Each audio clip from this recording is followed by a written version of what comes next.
ومن يضلله فلا هادي له وأشهد أن لا إله إلا الله وحده لا شريك له وأشهد أن محمدا عبده ورسوله أما بعد فإن خير الحديث كتاب الله وخير الهدي هدي محمد صلى الله عليه وسلم وشر الأمور محدثاتها وكل محدثة بدعة وكل بدعة ضلالة وكل ضلالة في النار. أعوذ بالله من الشيطان الرجيم. بسم الله الرحمن الرحيم. يا أيها الذين آمنوا اتقوا الله حق تقاته ولا تموتن إلا وأنتم مسلمون. يا أيها الناس اتقوا ربكم الذي خلقكم من نفس واحدة وخلق منها زوجها وبث منهما رجالا كثيرا ونساء واتقوا الله الذي تساءلون به والأرحام إن الله كان عليكم رقيبا. يا أيها الذين آمنوا اتقوا الله وقولوا قولا سديدا يصلح لكم أعمالكم ويغفر لكم ذنوبكم ومن يطع الله ورسوله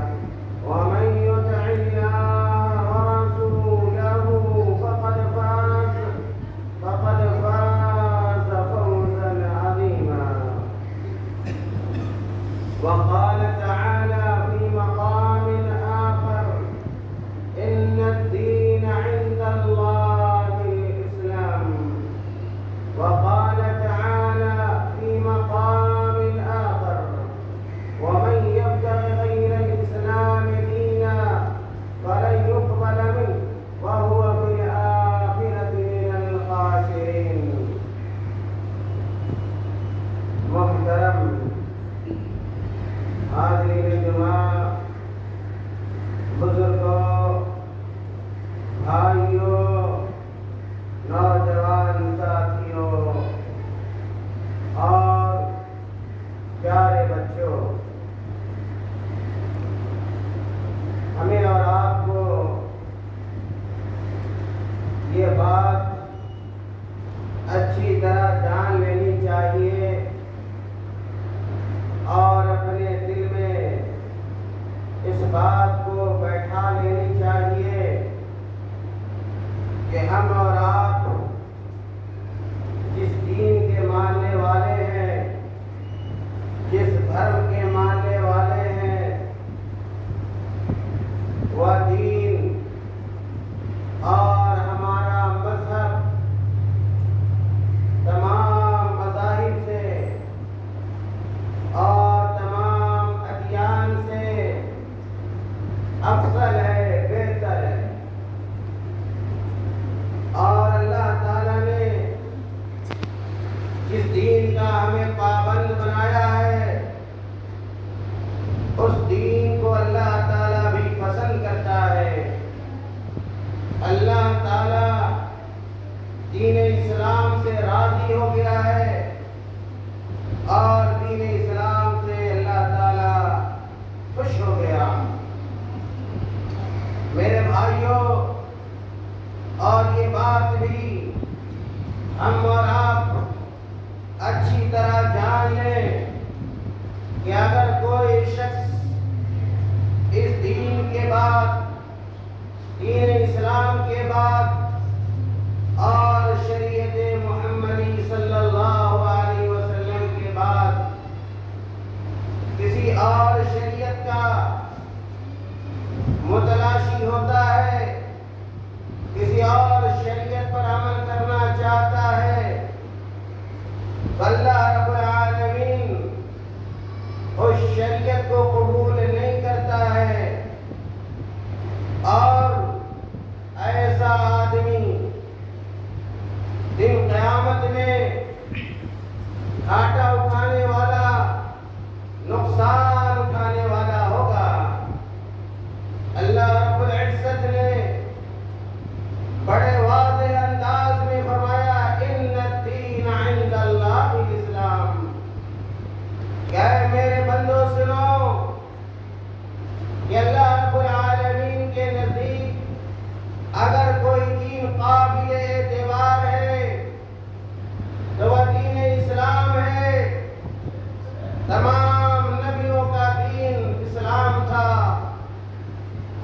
آدم علیہ السلام سے لے کر اور ہمارے آخری نبی محمد صلی اللہ علیہ وسلم تک اللہ تعالیٰ نے جو دین دیا وہ دین اسلام تھا۔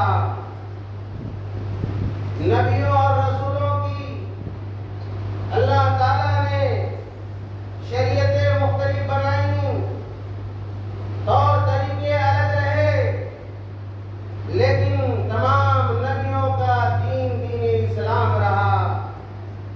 دوسری آیت میں اللہ تعالیٰ نے کہا جو وَمَن يَبْتَغِ غَيْرَ الْإِسْلَامِ دِينًا فَلَن يُقْبَلَ مِنْهُ، کہ اگر کوئی شخص دین اسلام کو چھوڑ کر کسی اور دین کو طلب کرے گا، کسی اور دین کو چاہے گا، تو اللہ تعالیٰ اس کو قبول نہیں کرتا ہے۔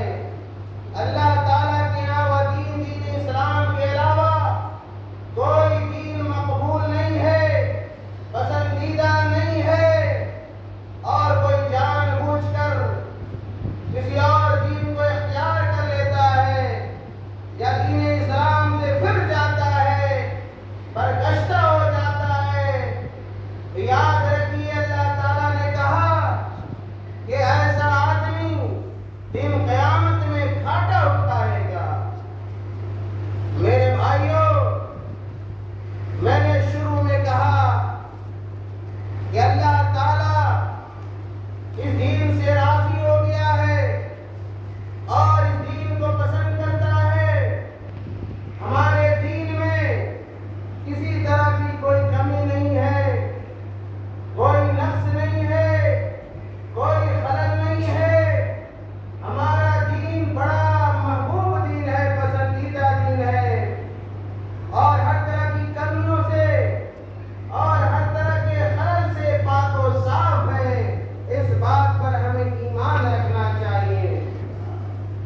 ہر وہ چیز جو ایک انسان کے لیے اچھی ہو سکتی تھی، بھلی ہو سکتی تھی، اللہ تعالیٰ نے ہمیں اس کا حکم دیا ہے، اور ہر وہ چیز جو ایک انسان کے لیے تکلیف دہ ہو سکتی تھی، نقصان دہ ہو سکتی تھی، اور تکلیف کا باعث بن سکتی تھی، اللہ تعالیٰ نے ایسی تمام چیزوں سے ہمیں منع فرما دیا ہے۔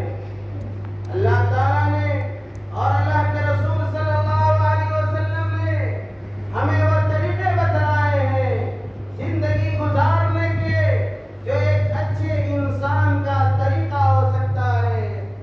چاہے بڑی چیز ہو، بڑا معاملہ ہو، یا ایک چھوٹا معاملہ ہو، آپ عقیدے کے مسائل کو دیکھ لیجئے کہ ایک مسلمان کا عقیدہ کیسا ہونا چاہیے۔ اللہ تعالیٰ نے اس کو بھی بیان کیا۔ ایک انسان اللہ کی عبادت کیسے کر سکتا ہے؟ اللہ تعالیٰ نے ہمیں اور اللہ کے رسول صلی اللہ علیہ وسلم نے ہمیں عبادت کرنے کا طریقہ بھی بتلایا ہے۔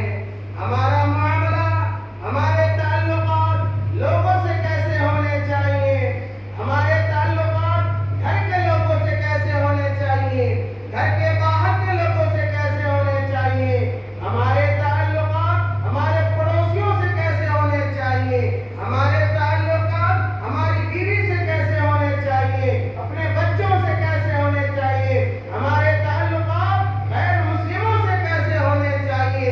میرے بھائیوں، اگر آپ اسلام پڑھیے گا، اگر آپ شریعت پڑھیے گا، یہ تمام چیزیں آپ کو مل جائیں گے۔ اسی طرح اسلام نے اخلاق کے بارے میں بتلایا کہ ہمارا اخلاق کیسا ہونا چاہیے، ہمارا کردار کیسا ہونا چاہیے، ہمارے عادات و اطوار کیسے ہونے چاہیے، یہاں تک کہ اسلام نے پیشاب اور پاخانے کا طریقہ بھی بیان کیا۔ یہ اسلام کی خوبصورتی ہے، یہ اسلام کا حسن ہے، یہ اسلام کا جمال ہے، یہ اسلام کا کمال ہے کہ اسلام نے بڑی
اسلامی تعلیمات کو دیکھیے گا تو آپ کو پتا چلے گا کہ اسلام نے کھانے پینے کے طریقے کو بھی بیان کیا ہے کہ ایک مسلمان کیسے کھائے گا، کہاں سے کھائے گا، کتنا کھائے گا، کھانے کا آغاز اور اس کی شروعات کیسے کرے گا، ان تمام چیزوں کے بارے میں اسلام نے میرے بھائیوں بتلایا ہے۔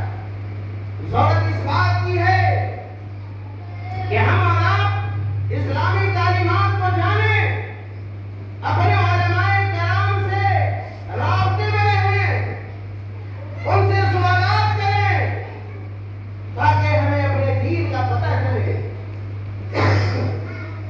اپنی شریعت کا پتہ چلے، ایک مسلمان کیسے زندگی گزارتا ہے اس کے بارے میں آپ کو معلوم ہو جائے۔ افسوس ہے آج ہمارے پاس ہر کام کے لیے وقت ہوتا ہے، ہم یوں ہی بیٹھے رہتے ہیں، اپنا وقت ضائع کرتے رہتے ہیں، لیکن مولانا صاحب کے پاس آ کر، کسی امام صاحب کے پاس آ کر، جن کے پاس دین کا علم ہے، شریعت کا علم ہے، ہم شریعت اور دین کو جاننے کی کوشش نہیں کرتے ہیں۔ میرے بھائیوں، بڑے ہی اختصار کے ساتھ میں آپ کے سامنے کھانے پینے کے کچھ اہم آداب کو اور طریقے کو بیان کرنا چاہتا ہوں کہ ایک مسلمان جب کھاتا ہے تو کیسے کھاتا ہے۔ میرے بھائیوں، کھانے کا جو اسلامی طریقہ ہے اور جو نبی صلی اللہ علیہ وسلم نے کھانے کا جو ادب ہمیں بتلایا ہے، طریقہ بتلایا ہے، اس میں سے سب سے پہلی چیز یہ ہے کہ جب ہم کھائیں یا یہ کہ پیئیں، کھانا ہو یا یہ کہ پینا ہو، سب سے پہلے ہم بسم اللہ کہیں۔ بسم اللہ پڑھ کر، بسم اللہ کہہ کر ہم کھانے اور پینے کا کی شروعات کریں، آغاز کریں۔ دیکھا یہ جاتا ہے کہ ایک مسلمان کے آگے جب کھانا آتا ہے، چاہے کھانا کم ہو یا زیادہ ہو، آپ گھر میں کھا رہے ہو، کسی پروگرام میں کھا رہے ہو، شادی بیاہ اور ولیمے میں کھا رہے ہو، کہیں مہمان بن کر گئے ہو، چاہے کوئی بھی موقع ہو، جب آپ کے سامنے کھانا آتا ہے، پینا آتا ہے، اللہ کے نبی کی سنت پر عمل کیجیے۔ اللہ کے نبی صلی اللہ علیہ وسلم کی سنت یہ ہے کہ جب آدمی کھانے کا آغاز کرے تو بسم اللہ کے ذریعے کرے۔ عمرو بن سلمہ رضی اللہ تعالیٰ عنہ کو اللہ کے نبی صلی اللہ علیہ وسلم نے کھانے کا طریقہ بتایا، صحابی رسول تھے۔ دیکھیے اللہ کے نبی صلی اللہ علیہ وسلم اپنے صحابی کو کیسی تعلیم دیتے ہیں۔ کیا ہم اپنے بچوں کو ایسی تعلیم دیتے ہیں؟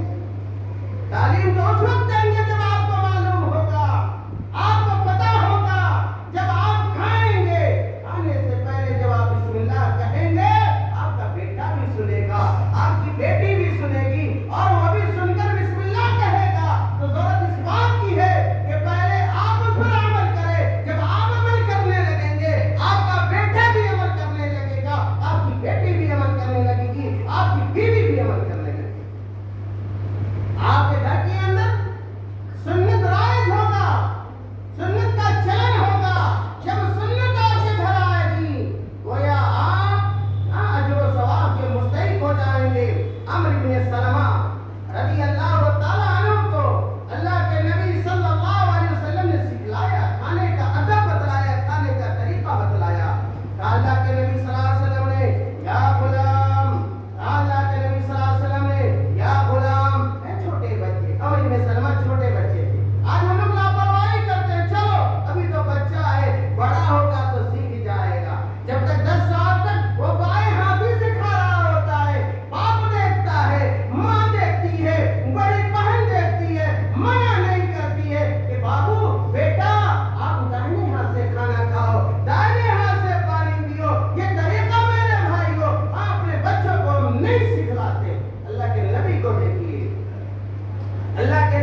حضرت عائشہ رضی اللہ تعالیٰ عنہ بیان کرتی ہیں کہ اللہ کے نبی صلی اللہ علیہ وسلم نے بیان فرمایا کہ اذا اکل احدکم طعاما فلیقل بسم اللہ فإن نسی فی اوله فلیقل بسم اللہ فی اوله وآخره رواہ الترمذی.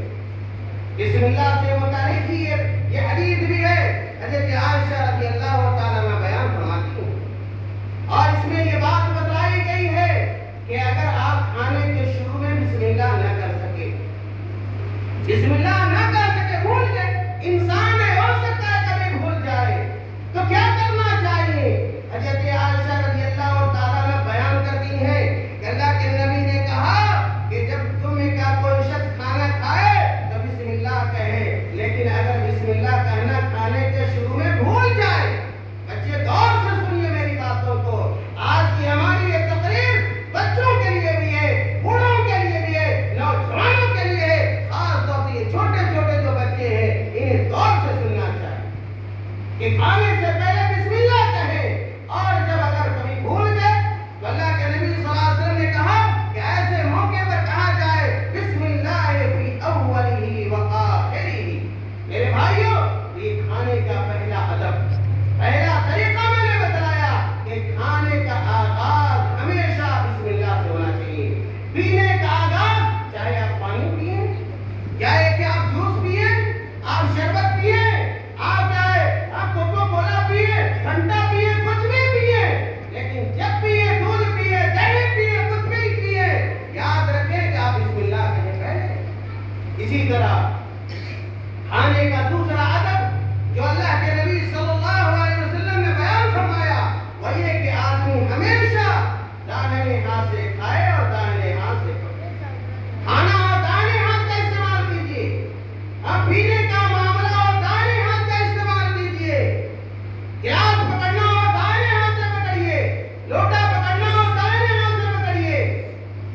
میرے بھائیوں داہنے ہاتھ سے کھانا پینا یہ ہمارے نبی کی سنت ہے اور کھانے پینے کا اسلامی طریقہ ہے.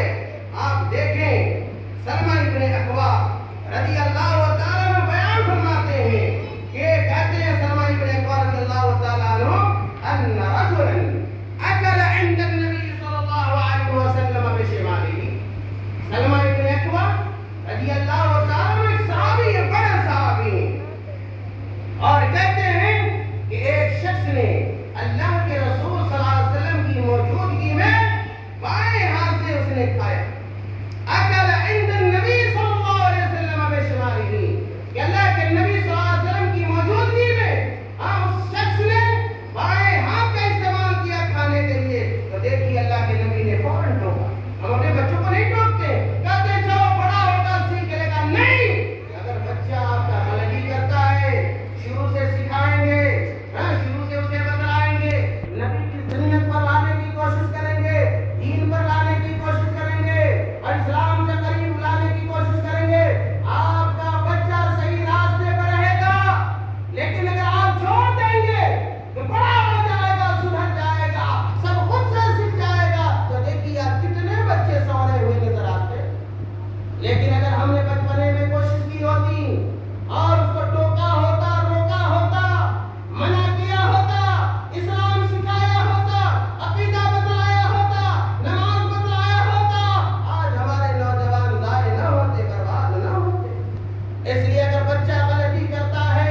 تین انگلی کا استعمال کرے.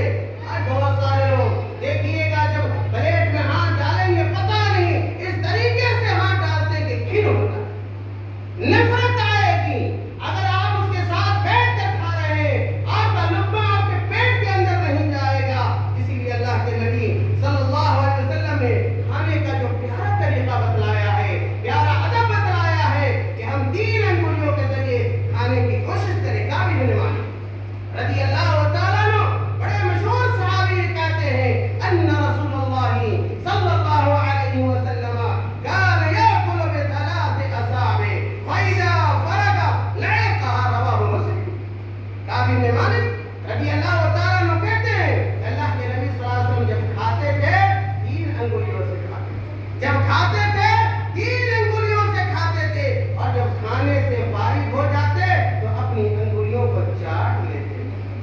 اپنی انگلیوں کو چاٹ لیتے تھے. اللہ کے نبی صلی اللہ علیہ وسلم پتہ یہ چلا کہ کھانے کے بعد کھانا چاہیے تین انگلیوں سے کھانا چاہیے. اگر کھانے سے فارغ ہو گئے ہیں تو آپ انگلیوں کو چاٹ لیجئے. اگر پلیٹ ہے کٹورا ہے اس کو بھی صاف کر لیجئے، چاٹ لیجئے. اس لیے کہ جابر بن عبداللہ رضی اللہ تعالیٰ عنہ کی حدیث آتی ہے، کہتے ہیں ان النبی صلی اللہ علیہ وسلم امر بلعق الاصابع والسحفة وقال انکم لا تدرون فی ایۃ البرکہ. رواه مسلم. جابر بن عبداللہ رضی اللہ تعالیٰ عنہ بیان کرتے ہیں کہ اللہ کے نبی صلی اللہ علیہ وسلم نے اس بات کا حکم دیا کہ جب آدمی کھانے سے فارغ ہو جائے اپنی انگلیوں کو چاٹ لے، اپنے پلیٹ کو چاٹ لے. اور اللہ کے نبی نے اس کی وجہ بتلائی، سبب بتلایا، حکمت بتلائی کہ کیوں انگلیوں کو چاٹے، کیوں پلیٹ کو چاٹے. اللہ کے نبی نے کہا انکم لا تدرون فی ایۃ البرکہ، کہ تمہیں نہیں معلوم ہے کہ تمہارے کس کھانے میں، تمہارے کس لقمے میں اللہ تعالیٰ نے برکت ڈال رکھی. اس لیے ہر مسلمان کو چاہیے، چاہے مرد ہو، عورت ہو، نوجوان ہو، بچہ ہو، سب کو چاہیے کہ اس سنت کا اہتمام کرے، اس سنت کا اہتمام کرے. تین انگلیوں سے کھائے، کھانے کے بعد اپنی انگلیوں کو چاٹ لے اور اپنے پلیٹ کو صاف کر لے. میرے بھائی آخری بات، وقت زیادہ ہو رہا ہے، آخری بات میں کہہ کر اپنی تقریر ختم کروں گا.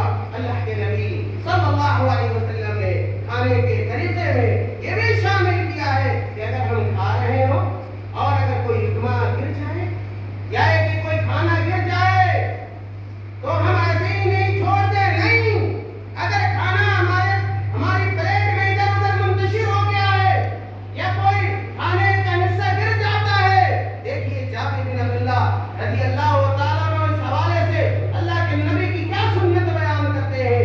جابر بن عبداللہ کہتے ہیں کہ اللہ کے رسول صلی اللہ علیہ وسلم نے بیان فرمایا اذا وقعت لقمة احدکم فلیأخذها، اذا وقعت لقمة احدکم فلیأخذها، کہ اگر کوئی آدمی کھانا کھا رہا ہو اور کوئی لقمہ اگر منہ سے گر جائے، روٹی کا ٹکڑا ہے، کسی کوئی اور بریڈ ہے، کچھ بھی ہے، اگر زمین پر گر جائے تو کہا اللہ کے نبی صلی اللہ علیہ وسلم فلیأخذها، تو اس لقمے کو اٹھا لے. ہو سکتا ہے کہ اس میں گند غبار لگ گیا ہو، مٹی لگ گئی ہو. اللہ کے نبی صلی اللہ علیہ وسلم نے فَلْيُمِتْ مَا كَانَ بِهَا، کہ جو اس لقمے میں گندگی لگ گئی ہے، جو گند و غبار لگ گیا ہو اس کو صاف کر لو، ختم کر دو. جو اس میں تکلیف دہ چیزیں اس کو ختم کرو، دھل لو، اور اس کے بعد وَلْيَأْكُلْهَا، اور اس کو کھا لو اور شیطان کے لیے اس لقمے کو نہ چھوڑو. دیکھیے جب ہمارے بچے کھاتے ہیں، نوجوان کھاتے ہیں، خاص طور سے شادی بیاہ میں جب کھاتے ہیں، اتنا سارا کھانا ان کے پلیٹ میں ہوتا ہے، دسترخوان میں ہوتا ہے، کھانے کو ضائع کرتے ہیں، کبھی ادھر پھینکتے ہیں، کبھی ادھر پھینکتے ہیں، ضائع کرتے ہیں، مٹی میں ڈالتے ہیں. دو گوشت کھاتے ہیں، چار کو دسترخوان کے نیچے پھینکتے ہیں. میرے بھائی سنت کا طریقہ نہیں ہے. میرے بھائی کے اختصار کہ ہم یہ کوشش کریں کہ اگر ہمارے گھر میں کئی افراد ہیں، سب کے ساتھ مل بیٹھ کر کھائیں. بیوی ہے، بیوی کے ساتھ کھائیں. اگر بچے ہیں ان کو اپنے کھانے میں شریک کریں. بھائی بہن ہیں ان کو اپنے کھانے میں شریک کریں. یہ عجب معاملہ ہے. لوگ کہتے ہیں کہ بیوی شوہر کے ساتھ نہیں کھا سکتی. یہ کون سی دلیل ہے بھائی؟ کون سی حجت ہے؟ نہیں. اگر آپ کے گھر میں کئی لوگ ہیں دسترخوان بچھا شامل کیجیے، بیوی کو شامل کیجیے، گھر کے دیگر اہل خانہ کو شامل کیجیے اور بیٹھ کر کھائیے گا تو اللہ کے نبی صلی اللہ علیہ وسلم کی حدیث کے مطابق آپ کے کھانے میں برکت ہو۔ اسی طرح کہ اگر آپ کھائیں تو آپ پلیٹ میں یا یہ کہ پلیٹ میں یا کٹورا یا لوٹا میں آپ سانس نہ لیں، اس سے بھی اللہ کے نبی صلی اللہ علیہ وسلم نے برتن میں سانس لینے سے برتن میں سانس لینے سے اللہ کے نبی صلی اللہ علیہ وسلم نے منع فرمایا۔ کیوں؟ اس لیے کہ وہ ہماری صحت کے لیے نقصان دہ ہو سکتا ہے، ہماری صحت کے لیے نقصان دہ ہو سکتا ہے۔ اسی طرح کھانے کے آداب میں سے یہ ہے کہ میں نے شروع میں پہلے بھی بتایا کہ جو کھانا آپ سے قریب ہو اسی کھانے کو کھانا چاہیے۔ بیچ کھانے سے کھانے کا آغاز یا اس کی شروعات یا ہے کہ بیچ سے کھانا نہیں کھانا چاہیے۔ اسی طرح اگر ہم پانی پیے تو بیٹھ کر کھانا کھائیں، بیٹھ کر کھائیں، پانی پیے بیٹھ کر پیے، اور چلتے رہتے ہیں، پانی پیتے رہتے ہیں، چلتے رہتے ہیں، کھانا کھاتے رہتے ہیں۔ میرے بھائی اللہ کے نبی نے کہا لا یشربن احد منکم قائما، کہ تم میں کا کوئی شخص کھڑے ہو کر پانی نہ پی۔ بوتل لے لیں گے ٹرین میں اسٹیشن پر اور کھڑے ہیں شوق سے پانی پی رہے ہیں، یہ طریقہ نہیں، بیٹھ جائیے، کھانا ہے بیٹھ جائیے، پینا ہے بیٹھ جائیے، جگہ لے لیجیے اور کھانے کا جو صحیح طریقہ ہے اس کو اختیار کیجیے۔ اور آخری بات کہ ہم کھائے تو یہ نہ سمجھے کہ یہ پیٹ کیا ہے کسی اور کا ہے، یہ پیٹ آپ ہی کا ہے، اس کی حفاظت آپ کو کرنی ہے۔ شیطان جس طرح کھاتا ہے اس طرح نہ کھائیں، نبی اختیار کی اتنا کھائیے کہ بآسانی ختم ہو جائے، اتنا نہ کھائیے کہ آپ کو ڈاکٹر کے پاس جانا پڑے، آپ کا پیٹ خراب ہو جائے، نہیں۔ اللہ کے نبی صلی اللہ علیہ وسلم نے بیک منتشر مقدار میں بہت زیادہ کھانے سے منع فرمایا ہے، بلکہ اللہ کے نبی صلی اللہ علیہ وسلم نے کہا اتنا کھاؤ کہ تمہاری پیٹ سیدھی رہ سکے، تم زندہ رہ سکو۔ اگر زیادہ ہی کھانا ہے تو گویا پیٹ کا 3 حصہ بنا لو، ایک حصے کے برابر کھاؤ، دوسرا حصہ پانی کے لیے رکھو اور تیسرا حصہ پیٹ کا سانس لینے کے لیے رکھو۔ ایسا میں پورا پیٹ بھر لو اور اس کے بعد کھانا منہ سے کیا ہے نکلنا شروع ہو جائے۔ میرے بھائی کھانے کا طریقہ نہیں، خاص طور سے دیکھیے گا کچھ لوگ ہوتے ہیں جو شادی بیاہ کا انتظار کرتے ہیں اور اتنا کھائیں گے کہ کھلانے والا تھک جائے گا لیکن یہ شیطان نما انسان نہیں کرتا۔ میرے بھائیوں یہ صحیح طریقہ کھانے کا نہیں ہے، اس مقدار میں کھائے، کچھ کھانے کے لیے بھی رہے، کچھ سانس کے لیے رہے۔ یہ چند باتیں تھیں، موٹی موٹی باتیں کھانے کے آداب کے تعلق سے، پینے کے آداب کے تعلق سے ہمارے نبی کی یہ سنتیں ہیں۔ اللہ کے واسطے کے عبادات کے ساتھ، معاملات کے ساتھ اور صحیح عقیدے کے ساتھ ان چیزوں کو بھی سمجھیے اور ان چیزوں پر بھی عمل کرنے کی کوشش کیجیے۔ بڑے ہیں پھر بھی عمل کیجیے، اگر آپ جوان ہیں پھر بھی عمل کریں، اگر آپ مرد ہیں پھر بھی عمل کریں، کوئی عورت ہو وہ بھی عمل کرے، اور خاص طور سے اپنے بچوں کو تعلیم دیجیے، بچوں کو بتلائیے۔ آج کے بچے کل جوان ہوں گے، وہ بھی بال بچے دار ہوں گے، ان کی بھی شادیاں ہوں گی۔ اگر آپ نے سکھلایا ہوگا وہ آپ کے بچے اپنے بچے کو سکھلائیں گے، اور اس طرح یہ نبی صلی اللہ علیہ وسلم کی سنتیں قیامت تک جاری رہیں گی۔ اللہ تعالیٰ ہمیں اور آپ کو کہنے سننے سے زیادہ عمل کرنے کی توفیق عطا فرما دے۔ اللہ تعالیٰ ہمارے دلوں میں اپنے نبی کی سنت